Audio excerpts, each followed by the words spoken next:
The crew of Artemis II now bound for the moon. Humanity's next great... Never gets old, right? So exciting. A moment for the history books. Astronauts riding a rocket for the first crewed mission around the moon since the Apollo program 53 years ago. And right now that crew is circling the Earth. They'll do that for about 24 hours before finally heading toward the moon.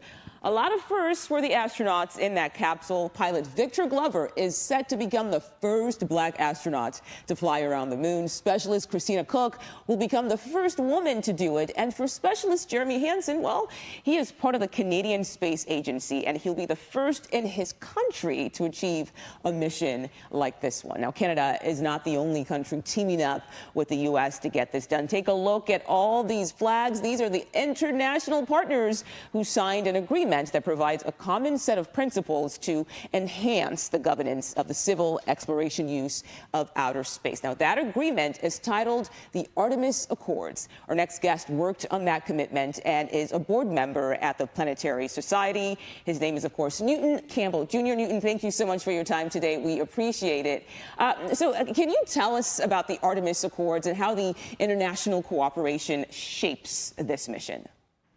So the Artemis Accords, first of all, thank you for having me on today. The Artemis Accords is really shaping this mission by setting a standard, setting up a set of international norms to get nearly 70 countries at this point working on common principles in and around the moon. You know, that's really important if we have this plan to go to the moon and go there to stay, as NASA has been quoted. And you also led simulations and investigations with NASA for the Orion capsule. Talk to us about what it took to finally get this rocket into space. So Orion is quite a piece of work. So it's important to think about Artemis as two major capabilities: Orion and the Space Launch System. The Space Launch System is the over 300-foot rocket.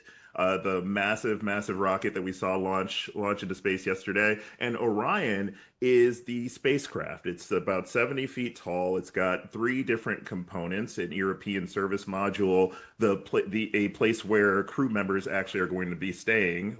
It's built for 4 astronauts to survive for about 21 days, and a launch abort system. This is the most complex piece of machinery that we've ever sent into space, and it is rocketing on its way to the moon in about, like as you said, about 24 hours.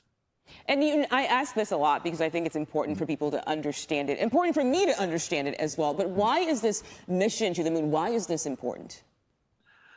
It's important for a number of reasons. First and foremost, this is the first time we have been back to the moon with human beings. We've sent plenty of probes, but the first time we've actually sent human beings back to the moon in 50 years. That is a monumental achievement. Yeah. When we first went, we had the computational power of one of your cell phones. At this point, we have immense computational power, the capability to do engineering in a much safer way, and science has changed a lot in the last 50 years.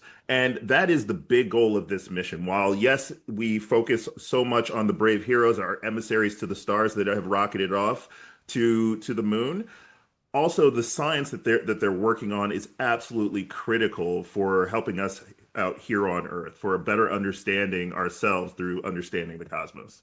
Yeah, well, that's a perfect way to put it. Newton Campbell Jr., thank you so much for your time today. We appreciate it.